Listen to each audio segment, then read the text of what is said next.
Bath, November, 1823. The Ashvale Assembly Rooms had been built for exactly this kind of evening.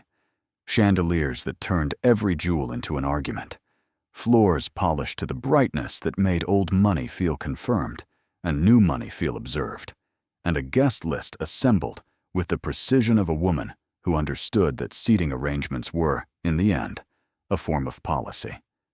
The woman responsible was Lady Orvin Castell, who had been managing Bath society for 31 years, with the calm efficiency of someone who considered chaos a personal affront. She had arranged the ball for the 12th of November.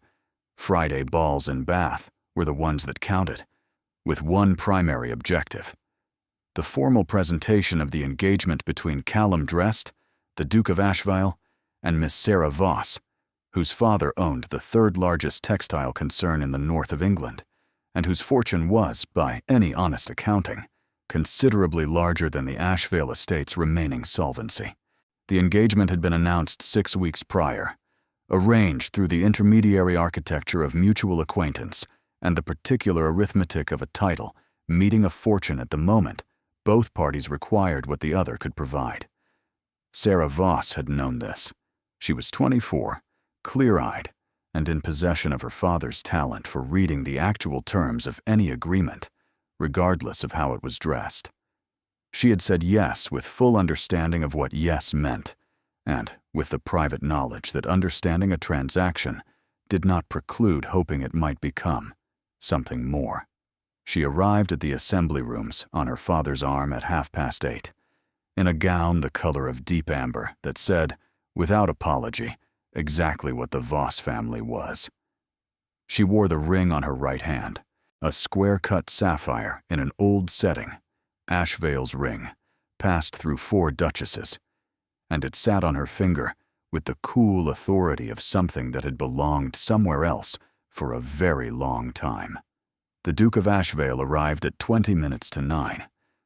Sarah had positioned herself near the east colonnade with Lady Orvin and 2 women she had come to know over the preceding weeks: Marit Finch, whose husband managed the Bath Roads Commission, and Isolde Prynne, who was 22 and noticed everything and commented on very little, which Sarah had identified as a form of intelligence. She saw Callum Drest the moment he entered, because the room reorganized itself around his arrival, the way rooms did when someone with 2 centuries of title walked in and already knew it. He was lean and dark-haired, with the stillness of someone who had learned early that stillness was its own authority. He was also, Sarah had concluded over 6 weeks of careful observation, a man at war with a decision he had already made. She had seen it in his correspondence: precise, correct, utterly without warmth. She had seen it in their 2 prior meetings, where he had been attentive in the technical sense, the way a man is attentive when he is monitoring something rather than experiencing it. She had filed this information carefully and had not yet decided what to do with it. He crossed the room and stopped at the edge of the colonnade. He offered his arm. She took it because the room was watching, and this was what the evening required. They moved through the first hour as the engagement required, together, visible, speaking to those who needed to be spoken to. Lord Fenrath Bligh, a baronet with wide acreage and wider opinions. The Aldecott sisters, kind in the genuine way and curious in the professional one. Sir Prentice Orne, who had known Callum's father and made a point of saying so at length. Sarah managed these encounters with the ease of a woman who had been attending her father's business dinners since she was 17, and who understood that the performance of a thing was not the same as the thing, but that performance done correctly created the conditions for the thing to become real. She was mid-conversation with Sir Prentice when she felt Callum's attention shift. Not dramatically. He did not move. He did not speak. But she had spent 6 weeks developing a working knowledge of where his attention was directed, and it moved between one breath and the next, away from her and toward the far end of the room with an intensity she had never felt it carry in her direction. She did not look immediately. She finished her sentence to Sir Prentice, made her exit from the conversation, and then looked across the room. The woman was standing near the west doors. She was perhaps 30, dark-haired, in a green gown that fit with the ease of something made for a specific body and no other. She was laughing at something one of her companions had said, a real laugh, the kind that happened when something was actually funny. She was not looking at Callum, but Callum was looking at her with the expression of a man in the presence of something that cost him something to see and more to look away from. Sarah observed all of this in approximately 15 seconds. She catalogued it with the same attention she brought to her father's contracts, the kind that did not flinch from what the numbers actually said. She understood then, with cold precision, that the name she had not been able to put to Callum Drest's expression for 6 weeks was not ambivalence. It was grief. Organized, managed, dressed in the correct clothes, and brought to the correct ball. But grief. Callum turned back to her. He said something about the Aldecotts. She responded. The conversation continued, and underneath it, she was making the calculation she did not want to make and could not avoid. It was Lady Orvin who precipitated what happened next, with the excellent intentions of a woman who had arranged too many successful evenings to recognize the one that was about to go wrong. She gathered the principal guests at the center of the room at 10 o'clock, raised a glass, and delivered a toast to the engagement with warmth and efficiency. The room raised their glasses, and Callum Drest set his down. He set it down with the deliberateness of a man who had made a decision and had located, in this moment, the specific failure of nerve required to unmake it. He looked at Sarah. She looked at him. The room had not yet registered what was happening, because what was happening was still contained in the quality of one man's stillness. Miss Voss. His voice was low, but the room was quiet in the way of rooms mid-toast and low-carried. I owe you honesty that I have owed you for some time. She held his gaze. She did not move. I find that I cannot. He stopped. He looked at the floor, which was the first time she had ever seen him do it.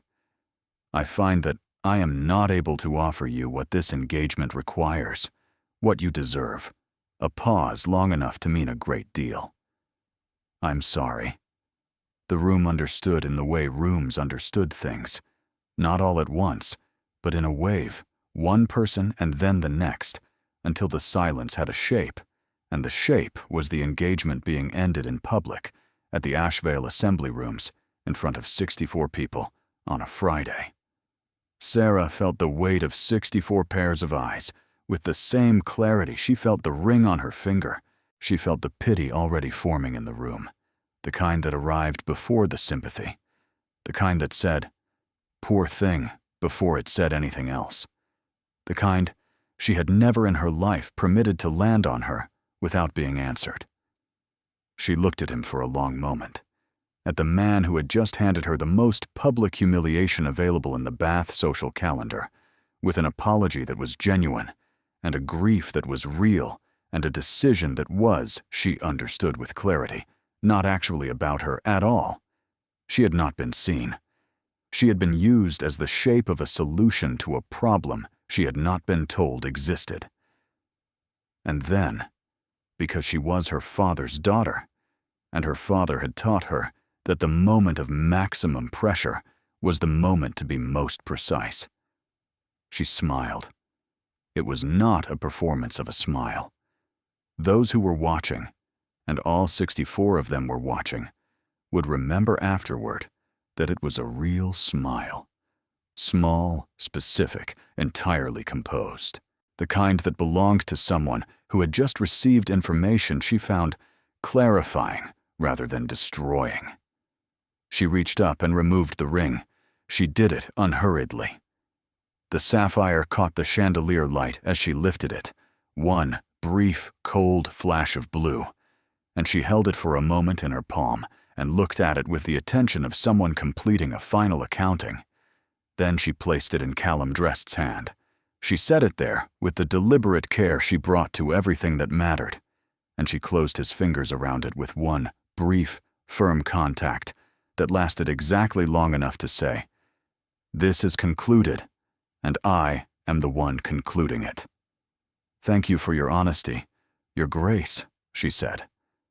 Her voice did not waver. "It is, I think, the most useful thing you have offered me." She held his gaze for one beat, long enough for him to understand that she had seen everything, and that what she had seen had not broken her. And then she turned. She collected her father from the edge of the room with the composure of a woman who had completed her business. Her father, Edrin Voss, who had built a textile concern from 30 looms and a borrowed warehouse and had spent 24 years paying close attention to his daughter, took one look at her face and offered his arm without a word. They were in the carriage before Lady Orvin had fully processed what had occurred. The horses moved through the Bath streets in the November dark. Edrin Voss said nothing until they had cleared the assembly rooms entirely. Then, "Well, he is in love with someone else," Sarah said. "He has been, I suspect, for considerably longer than 6 weeks. He thought a title and a fortune were the appropriate solution, and he discovered tonight that they were not." Her father was quiet for a moment. "The woman in the green dress." "Almost certainly." She looked at the window. "He's not a bad man. He was a dishonest one, which is a different thing and a lesser crime, and the dishonesty was directed primarily at himself. Sarah, what will you do?" She thought about the ring, the weight of it, the cold authority of it, the way it had sat on her hand for 6 weeks like something borrowed rather than given. She thought about the 64 faces. Not a woman destroyed, she was certain of that, but a woman returned to herself. "I have been considering the Renworth Mill on Cavell Street," she said carefully. "The building is underused, the lease terms are favorable, and establishing a Bath showroom for the northern concern would require accommodation in the city for some months." Her father was quiet. "The Renworth Mill," he said at last, "borders the Ashvale Estate's southern property." "The location," she said, "is extremely convenient." He said nothing further. The carriage moved on, and Sarah looked at her right hand, bare now, the mark of the sapphire already fading, and thought about a man who had looked across a ballroom with grief in his face and called it honesty. She thought, he was not wrong to call it honesty. She thought, he was wrong about almost everything else. And she almost believed the Renworth Mill was entirely about the lease terms. The lease was signed on the 22nd of November, 10 days after the ball, and faster than any commercial lease in Bath had a right to be concluded. It was fast because Edrin Voss's solicitors were efficient, and because Sarah had decided something and had no interest in the space between a decision and its execution. Bath noticed the speed, because Bath noticed everything. The Renworth Mill on Cavell Street was a substantial building. 3 floors, good light from the eastern windows, a ground-floor showroom that still carried the faint smell of the glovemaker who had preceded her. The county watched the signing with the performed indifference of people paying complete attention. The Duke of Ashvale was informed of his new neighbor by his secretary, Aldous, who mentioned it in the same even tone he used for everything, either the training of an excellent secretary or the expression of a man who had learned his employer's reactions to information were not always predictable. "Voss," the Duke said. He had been reviewing the Ashvale accounts, which produced the same result each time. The numbers were not wrong, they were simply insufficient, and the margin between the estate's income and its obligations was the kind that kept a man alert at 3 in the morning. "Miss Sarah Voss, Your Grace. The lease completed on the 22nd. Renworth Mill, Cavell Street." The Duke set down his pen. He looked at the south window, toward Cavell Street, where the Ashvale property met the city's edge in a line of old elm trees, standing bare in the November cold. He looked longer than the information required. Has the boundary survey on the southern edge been reviewed recently? Not in your father's time, Your Grace. Have it done before the month is out. Aldous noted this and said nothing further. The accounts review continued, but the Duke glanced at the south window twice more before the morning was finished. Sarah was at the Renworth Mill by the first week of December. December in Bath was not the city at its best. The season had migrated to London. The social calendar contracted to smaller, closer gatherings among those who stayed. She had chosen December deliberately because it was not when one arrived in Bath if one was interested in being seen, and she wasn't yet interested in being seen. She was interested in understanding what she had acquired. She spent the first week walking every room, every floor, every corner of the building in the December cold, with the systematic attention of a woman conducting an inventory. The ground floor showroom needed new shelving and better lighting, which was correctable. The second floor workrooms were sound, but underventilated. The third floor, which had been used for storage, had the best light in the building and a view across the rooftops toward the hills beyond Bath that she stood looking at for longer than she had planned. She had brought her own people from the north. Mrs. Davon, a housekeeper of 16 years standing who considered disorder a moral failing, and Torben Haas, a mill manager whose opinion Sarah trusted more than most people's considered judgments. She also engaged a Bath solicitor, Fen Aldwick, recommended by no one connected to the Ashvale estate. On the fifth day, she walked the Cavell Street boundary.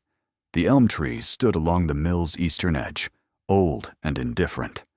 Beyond them was Ashvale land, a stable yard, a carriage house, the southern face of the Ashvale town residence catching the afternoon light with the geometry of a building that had been there a century and expected to be there for another. She was examining the boundary clause in her lease, specific about the trees, less so about what lay beneath them, when she heard the gate open from the Ashvale side. Callum Drest was standing at the gate. On foot, in a coat that was practical rather than fashionable, he had the expression of a man who had walked to a specific place with a specific intention and found the situation slightly different from what he had prepared for. Miss Voss, Your Grace. She did not move toward him. They were separated by the width of the elm line and what had happened on the 12th of November, which was a distance with more than one dimension. He looked at the mill, then the elms, then back at her.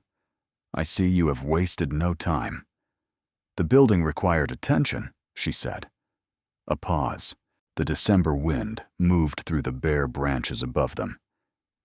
The boundary survey, he said. My secretary tells me you have engaged a solicitor to review the lease particulars. I have. So have I. He met her gaze across the elm line. The trees are on your lease, but the root line extends to my property. The clause doesn't resolve the question of maintenance. Then it requires resolving. Something in his expression shifted fractionally, away from managed and toward something she did not yet have a catalog entry for. I would propose a meeting between our solicitors to review the terms together. That is the rational next step, she said. I will write to Mr. Aldwick today.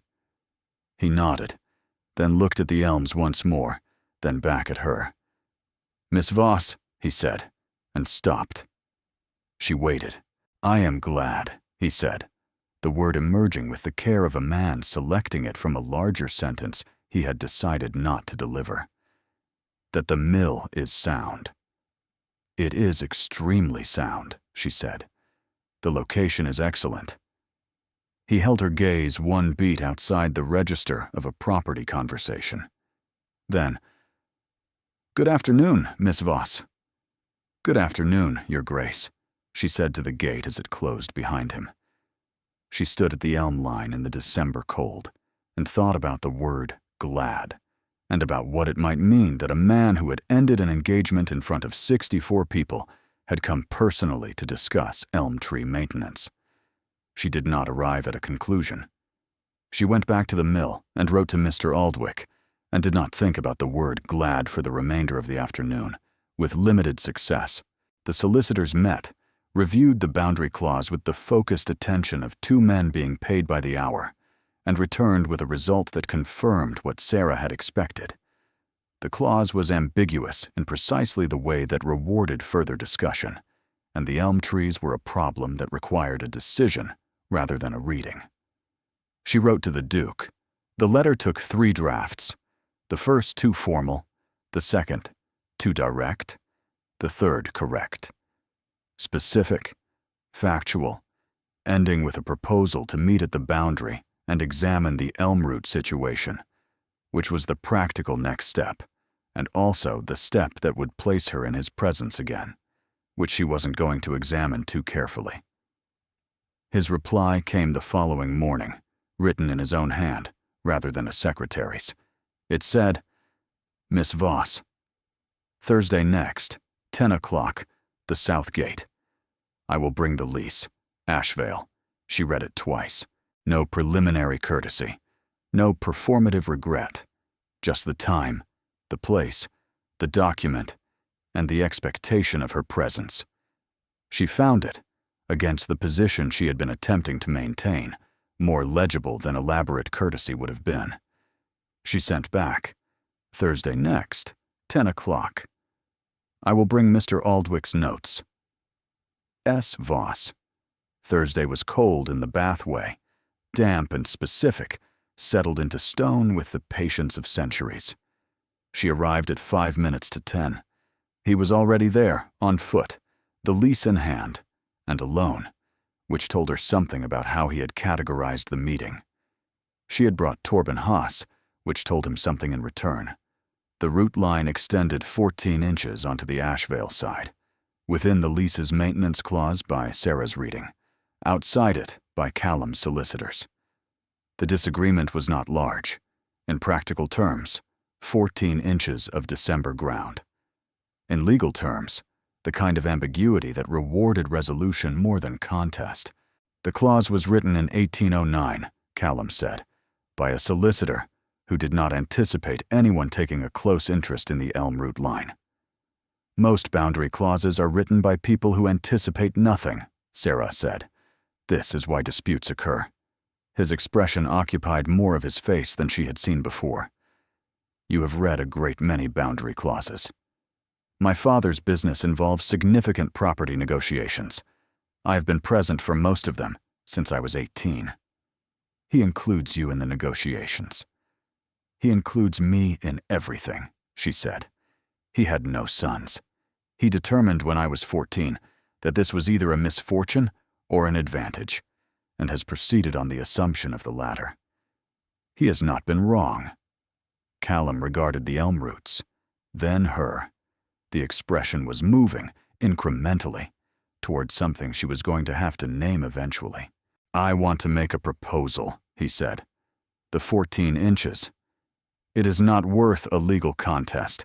The cost in time and money would exceed the value of the land, and we are going to be neighbors for the foreseeable future. I prefer to be a functional neighbor to a correct one. You could prevail on the 1809 language alone, she said.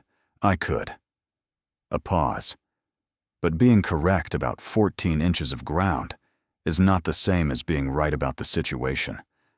I have learned, recently, that those are not always the same thing.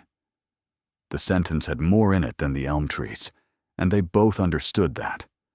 She did not reach for the larger meaning. Not yet. I accept, she said, on the condition that the formal record reflects the lease terms rather than historical precedent. The language should be corrected, not bypassed. Agreed. She extended her hand. He looked at it, the hand of a woman who had spent a week restoring a neglected mill, gloved and worn slightly at the right index finger from the pen, and shook it with the brief, firm grip of a man who meant what he agreed to, held a fraction of a second longer than the transaction required. The winter gatherings began in the second week of December. Sarah attended 3 dinners. The Duke was at 2 of them. At the Finmore house, they spoke once across the table about the boundary resolution, overheard by Mrs. Finmore, immediately becoming the most discussed development of the evening. At the Prynne house, Sarah sat 3 places from Callum and spent much of the meal in conversation with Isolde's father, Haddon Prynne, a retired cartographer with strong opinions about survey methodology. She was aware, during the conversation with Haddon, that the Duke was listening. He was managing his end of the table with the precision of long practice, but she had developed, over 2 dinners and 1 morning at an elm line, a working knowledge of where his attention was directed. It was, with a frequency she noted and filed, directed toward her. At the end of the Prynne dinner, in the entrance hall, Isolde appeared at her elbow. "He's been watching you all evening," she said. "I am aware," Sarah said carefully. Isolde regarded the Duke across the hall. "He looks at you the way a man looks at a problem he has not yet solved, which is different from the way he looks at everything else." A pause. "I thought you should know, since you are clearly someone who prefers accurate information." "The situation," Sarah said, "has no obvious resolution." "No," Isolde agreed. "The question I would find interesting is whether it has one at all." She paused. "Good night, Miss Voss." Sarah was in the carriage before she registered that Isolde had delivered, in the form of a question about the Duke, a question that was also about Sarah herself, whether she was going to allow a situation with no obvious resolution to remain unresolved, or whether she was, as her father would put it, going to read the actual terms. She did not answer it. Not that night. The carriage moved through the December streets, and she looked at her right hand in the lamplight, still bare, the mark of the sapphire long since faded, and thought about a man who regarded her the way he regarded a problem he had not solved. She thought, "I am not a problem," she thought. And yet. January arrived, and Bath expanded again, the pump room filling, the assembly rooms resuming their Friday rhythm, the social calendar opening from the quiet circles of winter to the broader, more performative rounds of a city that considered itself the finest address in England outside London. Sarah attended the first Friday assembly of the new year with Isolde, who had become, without either of them formally arranging it, the person she arrived at public occasions with. The Duke was across the room when she entered. He looked up when she arrived with the attention she had learned to recognize. She did not acknowledge it, and moved through the room with the ease of someone who had been doing this since she was 17. The evening proceeded through its familiar circuits. She spoke with the Aldecott sisters. She spoke with Marit Finch about the Roads Commission. She spoke with Haddon Prynne about a property survey he had unearthed from 1791, relevant to the Cavill Street boundary. At some point during the Haddon Prynne conversation, Callum appeared at its edge, stayed when Haddon was collected by his wife, and the 2 of them talked about the survey, the mill's 2nd floor, and then, by a route neither could have retraced, about the northern textile trade and how she had come to understand it. It was the second question he had ever asked her about herself, rather than about property. She answered it. He listened with the complete attention she had come to expect, the kind that did not drift or wait for its own turn, but was simply present with what was being said. He asked a 3rd question. She thought, "This is what he looks like when he is not managing anything." She thought, "I should stop noting what he looks like when he is not managing anything." Lord Fenrath Bligh arrived at her left shoulder. She had watched him circling for some time. He had the quality of a man who moved through a room with an agenda he considered well concealed, and everyone else could read across the length of it. He was 51, a baronet with the easy confidence of someone who had never been seriously wrong about anything that cost him personally. He had been at the ball in November, 3 people from Lady Orville when the Duke set down his glass, and his expression in that moment had been the particular satisfaction of a man who considered other people's difficulties a form of entertainment. "Miss Voss," he said, with the tone of a man about to be charming in a way that required witnesses. 5 people were within comfortable hearing. He had positioned himself well. "The Renworth Mill is looking considerably improved, I understand. Quite the undertaking." He smiled with the ease of 30 years' practice. "One does admire the initiative." The pause before initiative did the work he had designed it to do. In another mouth, the word was neutral. In his, with the pause, and the audience and the smile, it meant, "You are a mill owner's daughter who has overreached herself, and the reason you are in Bath is not business, and everyone in this room knows what it actually is." She met his gaze with the composure of a woman who had encountered this variety of condescension in every form it came, and had a comprehensive response assembled. She was delivering it when she heard the Duke's voice, not the voice from the ball or the elm line or the dinners, a different register, quieter, and for that reason carrying further. "The Renworth Mill," Callum said from her right, "is establishing a showroom for the Voss textile concern, which supplies fabric to half the tailoring houses in England, including 3 on Milsom Street." He regarded Lord Bly with complete attention. "The initiative is entirely sound. Anyone with knowledge of the trade would recognize it immediately." Lord Bly's smile underwent rapid revision.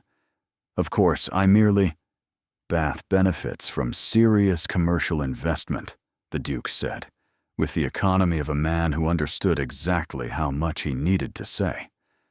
"I think we are all agreed on that." He held Bly's gaze one moment past the comfortable register. Then he returned to the conversation as though nothing had required interruption. And Bly located someone else to talk to with the speed of a man who needed to regroup.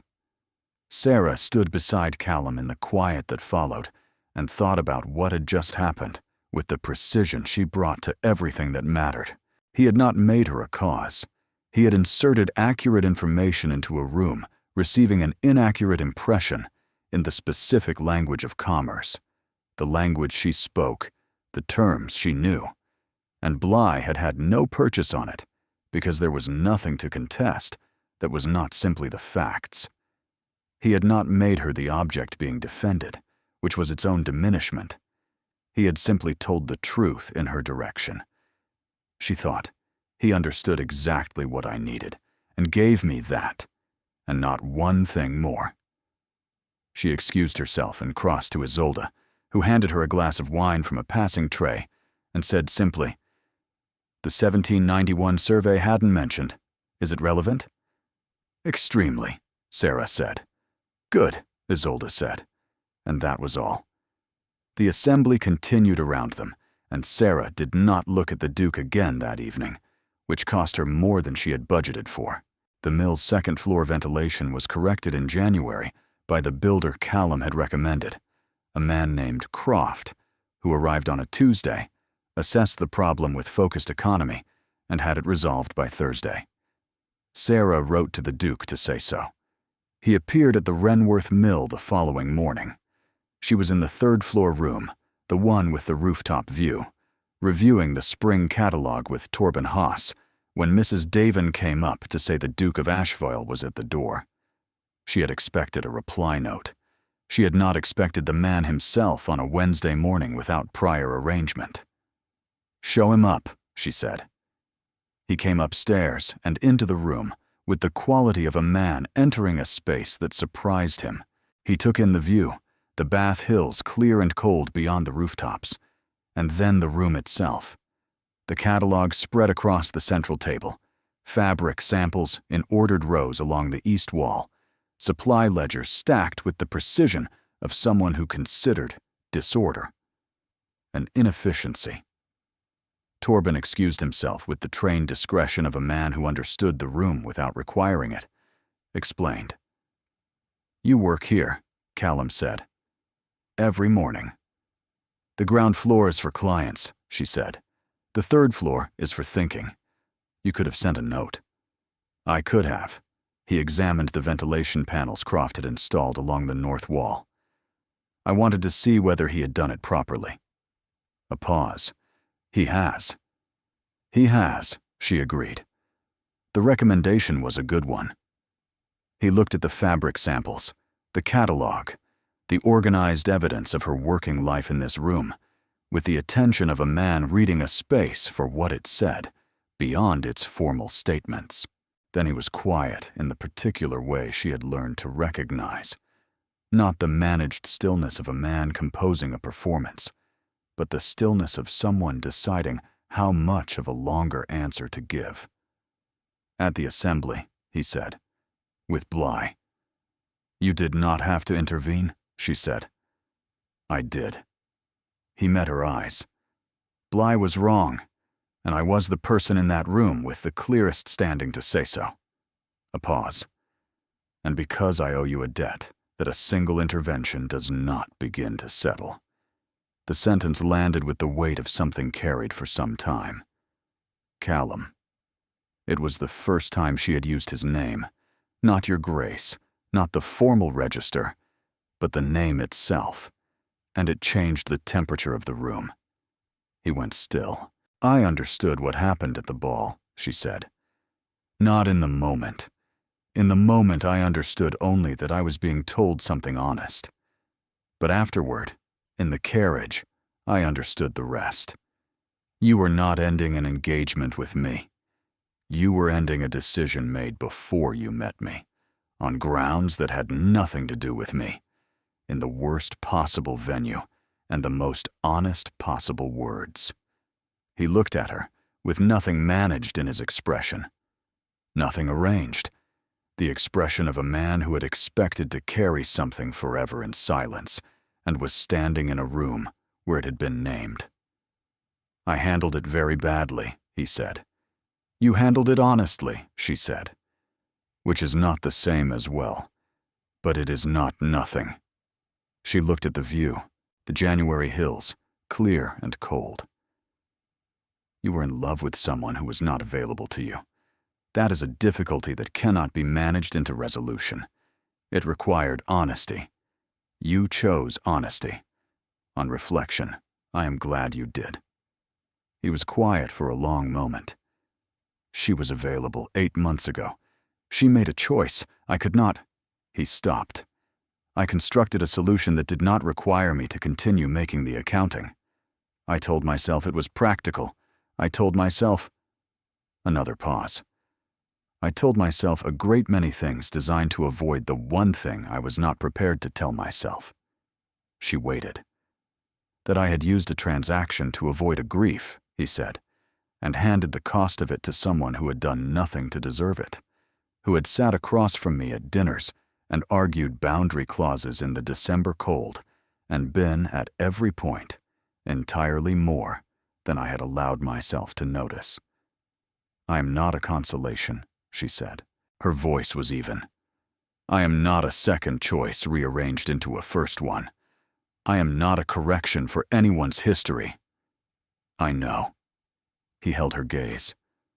I have known it since the morning at the Elm Line, when you said that being correct about 14 inches of ground was not the same as being right about the situation. I had said that to you first. You returned it with better aim. She considered him. What are you telling me, Callum? He took a breath. That I came here this morning because Croft's work was not the reason, and I came anyway. That I have spent 6 weeks finding reasons to come to this mill, and the reasons have been real, and they haven't been the reason. That I am asking. He looked at the spring catalog, the fabric samples, the organized facts of her daily life in this room. Whether it is too late to begin an honest accounting. She thought about the ball, the ring in her palm, the smile she had produced, not as performance, but as genuine response to clarity. She thought, he is asking the right question at the cost of considerable pride. It is not too late, she said. He let out a breath that was the most unguarded thing she had heard from him. He regarded her with the full, undefended attention she had watched building across 6 weeks of dinners and elm lines and assembly rooms, and which was now, for the first time, entirely permitted. "Will you allow me to try?" he said. She looked at him for a moment.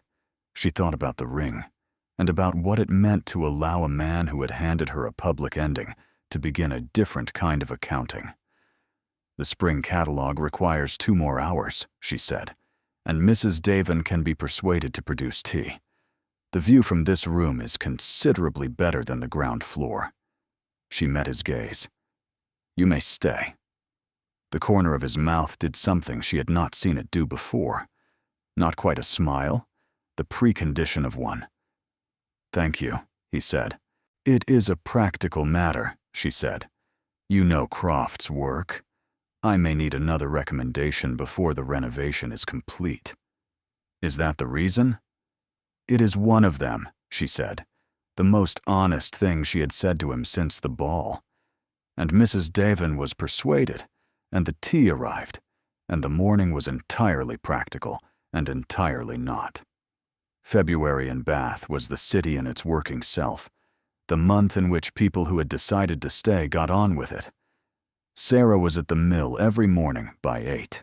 Callum had been to the mill 4 times since the January morning. Each visit had a reason, and the reason had not been the reason, and this had become the accepted arithmetic of their situation.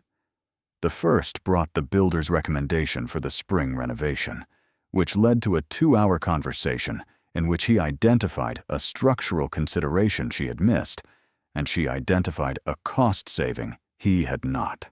The second was a Thursday appearance with the formally recorded boundary document, which her solicitor already had, and they reviewed it anyway and talked for the afternoon about the road bill and a book on agricultural improvement she had that he had also read. The third was at her invitation, a question about Ashvale's historical water rights, which he answered in 15 minutes and stayed 3 hours. Somewhere in that latter half, she poured a second cup of tea without asking whether he wanted one, and he accepted without comment, and she registered that this was the first time either of them had done something ordinary in the other's presence without any acknowledgement of it at all. The fourth visit she did not mention to Isolde, and would not have been able to explain precisely why, except that it had been different in a way she was still categorizing. He had come on a Friday afternoon, the mill quiet, Torben gone for the day. They had sat in the third-floor room and talked, not about the mill or the elm trees or the lease, but about the things underneath those subjects. He told her about his father, a man of considerable competence and very little warmth, and what it had meant to inherit an estate that was precisely managed and emotionally impoverished. She told him about her mother, who had died when Sarah was 19, whose absence remained the specific shape of a loss that reorganized everything around it without filling in itself. He listened without hurrying toward resolution. She listened the same way. It was the first conversation either of them had conducted in the full knowledge that the other was listening properly, and she could not identify afterward the moment it had shifted from one kind to the other, which was, she suspected, the point. 3 social gatherings in February brought them into the same rooms. The pattern had become, over the winter, something Bath had noticed and formed conclusions about, the kind of conclusions a county arrives at independently and waits for the principals to catch up to. She was assembling her own version of those conclusions on a Thursday evening at the Aldecott house, when clarity arrived ahead of schedule. She had been seated beside Cassin Rowe, who had come from London for the month on business connected to the Western Road project, and who was intelligent, well-read, and willing to be direct about it. They had been talking for 40 minutes about the textile trade and the economics of industrial expansion, and the conversation was genuinely engaging, and she was genuinely engaged with it. At some point, she became aware that the Duke's attention across the table had taken on a quality she had not encountered in it before.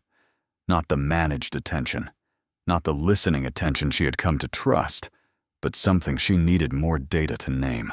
After dinner, in the drawing room, Isolde appeared at her side. "He did not talk to anyone else at the table," she said, "after you began with Mr. Rowe." "He managed the table," Sarah said. "He always manages the table." "He managed the table, and he looked at you with an expression I have not seen on him before and do not have a classification for." A pause. "I thought you should have the information." "What will you do with it?" Isolde asked.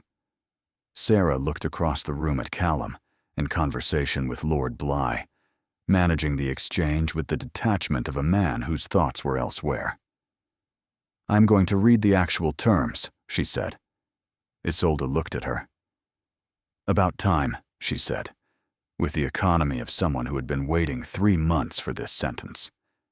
Sarah found Callum in the entrance hall at the end of the evening, while carriages were being called, not by arrangement, simply there, in the way that things circling each other eventually arrive at the same place. "The conversation with Rowe," he said, without preamble. "He understands the industrial argument. Most people here do not." "Yes." A pause. "Do you know why I could not follow the conversation at my end of the table?" "Tell me," she said. "Because I was too aware of where your attention was," he said, "which reflects poorly on my dining conversation, and a great deal about where I find myself after 3 months of elm trees and ventilation work." He held her gaze. "I'm not practiced at this, Sarah. I'm practiced at management and precision, and the correct performance of the correct thing. I am not practiced at saying what is true when what is true is inconvenient." "Say it anyway," she said. He was quiet for a beat. "I have been finding reasons to come to the mill for 6 weeks," he said. "And the reasons have been real, and have not been the reason. The reason is that I have spent 3 months watching you conduct your life with a quality of attention and honesty I had not allowed myself to look at directly, because looking at it directly would have required me to acknowledge what I was looking at." He met her eyes. "I'm looking at it directly now. I am telling you because the alternative to honesty is a debt that compounds." The entrance hall was not empty. 3 other guests waited for carriages. She was aware of all of it, and found that she did not care, which was itself a form of information. "I told you at the mill that I was not a consolation," she said. "You are not," he said. "You are not a second choice or a correction for anything. You are—" He stopped. He met her gaze with the full, undefended expression she had first seen in the 3rd-floor room in January, and had been thinking about since. "You are the person I would have constructed this entire winter differently to have met, if I had known. And I am aware that I did meet you and constructed it badly, and am standing in the Aldecott entrance hall, telling you so in front of a footman and 2 witnesses." She looked at him. She thought about the ball, the ring, the smile, the carriage, the elm trees, a Friday afternoon she had not mentioned to Isolde. She thought about what it meant to watch someone dismantle the thing they had built to protect themselves from the thing standing in front of them, and to find that what was underneath the demolition was worth the cost of it. "Callum," she said. "Yes." "I leased the Renworth Mill because it was on Cavell Street," she said. "I told my father it was the lease terms. The lease terms are genuinely favorable, and none of that is why I signed in 10 days when a commercial lease in Bath takes a month. I wanted you to have to see me, the actual person you had not seen. I thought if I were close enough and doing work that was real, you would eventually have to look directly." A pause. "It was not a sophisticated strategy. It was extremely effective," he said. "It resulted in a boundary dispute and a ventilation problem. It resulted," he said, "in you being here, in Bath, in February, in the Aldecott entrance hall, telling me that." The corner of his mouth did the thing, the almost smile. I consider the return on investment entirely justified. She extended her hand. He took it, not with the brief formal grip of the boundary negotiation, but with the steadier, quieter hold of a man who had decided to stay. "The spring renovation," she said. "Croft's schedule begins on the 4th. I am aware. You will need to coordinate with Torben about access through the Ashvale gate. I will write to him tomorrow." "Good." A pause. "Callum." "Yes. The renovation is not the priority." "No," he said. He had not released her hand. "It is not." March came in with the tentative warmth of a bath spring that could not quite commit. Clear mornings that turned cloudy by noon. Evenings still carrying a last chill, while the gardens along the Royal Crescent began their slow argument for something new. Sarah noticed the change from the third-floor windows, where the hills had acquired a different quality of light from the one they had worn all winter. He asked on a Wednesday morning at 8 o'clock, before the rest of the day had begun.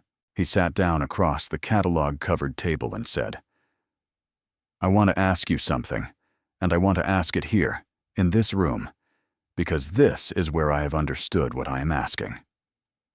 She set down her pen. "I am going to say it plainly," he said, "because I have learned that plainness is the only register you trust, and the only one I am prepared to use with you." He looked at her across the fabric samples and the boundary notes and all the organized evidence of her working life. "I would like you to marry me, not for the Ashvale accounts, which remain insufficient and are my problem to resolve. Not for the estate, which you would improve, but do not owe your competence to.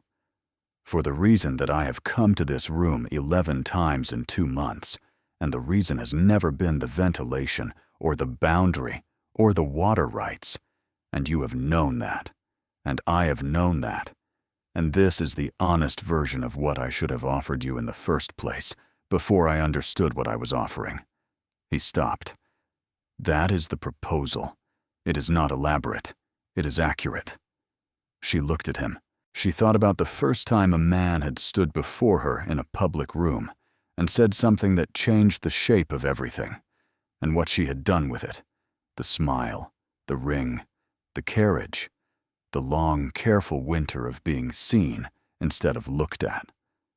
She thought about what it meant that the same man was now sitting across a working desk in the early morning and being accurate instead of arranged. "I have a condition," she said. He waited. "The Ashvale Library. I went through it when you showed me the house in February. The organization has no discernible logic." "The library is yours," he said. "Organize it however you consider correct." "I consider a great many things correct. You should be aware of that before we proceed." "I have been aware of it since the second morning at the Elm Line." She looked at him across the table and thought, "He is asking the right thing in the right way in the right room, and I am not going to be impractical about it." "Yes," she said. He stood and came around the table, and she stood, because this was not a conversation for sitting, and they were close in the third-floor room with the March morning coming through the tall windows. "Sarah," he said, her name in his voice, with everything the preceding months had put into it. "Callum," she said back, and it meant everything that had accumulated since November. He took her hand in both of his and held it, and looked at her with the full, unguarded attention that had been building since December, and then he kissed her, not tentatively, but with the honesty of a man who had arrived at a conclusion he was prepared to act on. She let him. The room was warm with the March light, the spring catalog still open on the table, and none of it required any further management. She told her father that afternoon. Edrin Voss was reviewing the supply accounts when she came in, and he set them down with the expression of a man who had been waiting for this information and was not going to perform surprise. "Is he good enough for you?" he said. She thought about it honestly. "He is doing the work of becoming so," she said. "That is the better version of the answer." Her father nodded, the nod of a man who had spent 24 years paying close attention to his daughter and had not once been bored by what he found. The Duke's letter arrived the following morning, addressed to Sarah rather than her father. It said, "Your father's letter was generous and entirely beside the point. I am marrying you. The accounts will follow. C." She read it twice. She put it in the desk drawer where she kept his letters. There were 11. They were married in April, at the church at the edge of the Ashvale estate, on a morning Bath chose to produce at its most unambiguous. Clear sky, genuine warmth, the kind of spring day the city believed it was made for, and was, on this occasion, not wrong about. Sarah wore amber. Not the gown from the ball, a different one, deeper in color, made by the same woman, because she was someone who made decisions and returned to them. Amber was a decision she intended to keep. Her father walked her in. The church held the winter friends and the spring ones. The Prynnes, the Finmores, the Aldecotts, Lady Orvin with the expression of a woman receiving confirmation she had been predicting since November.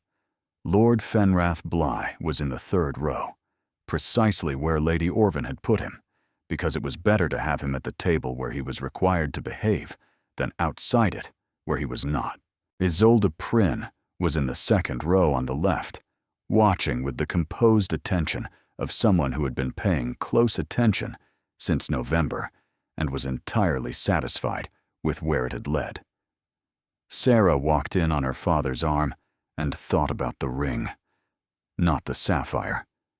That was, in its case, in the Ashvale house, returned to the cabinet where it had waited through 4 duchesses. She thought about the ring as it had been, heavy and borrowed on her finger, the cool authority of something that belonged somewhere else. She had thought about that moment many times over the preceding months, turning it in the light until she understood it from every angle. What she understood now was that the ring had told the truth from the beginning. It had never felt like hers because it had not been, not because it was an heirloom, and not because the engagement had been a transaction, but because it had been placed on her finger before anyone in that exchange had bothered to ask what she was actually like. A ring that precedes knowledge is not a gift. It is an assignment. She reached the front of the church. Callum looked at her, not the managed expression, not the assessing one. Just this. Just him, entirely present, looking at the woman who had returned his ring in public and gone about her business and argued his boundary clause in December and told him the truth about the mill lease and sat in a third-floor room on a Friday afternoon and talked about her mother and had said yes in the plainest possible way at 8 o'clock on a Wednesday morning. He noticed the ring on her right hand, not the sapphire, a different ring, slim, warm, a deep garnet in a clean setting. She had found it in a jeweler's case on Milsom Street on a Tuesday morning when she had gone in for something else entirely and had known immediately that it was correct. She had bought it and told no one. On the morning of the wedding, she had put it on her own finger, and it sat there with the authority of something chosen rather than assigned. He understood it completely. She saw him understand it. Neither said anything, because some things say themselves. She did not curtsy. She did not extend her hand in the formal grip of a boundary negotiation. She simply took his hand and held it, and did not let go. He held it back, not the careful handshake of a man completing a transaction, but the steady, certain clasp of a man who had decided to stay and was no longer interested in any argument to the contrary. The service was brief and exact, the way both of them preferred things.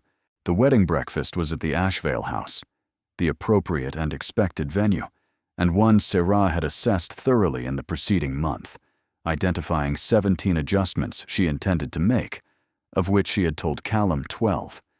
He had agreed to all 12.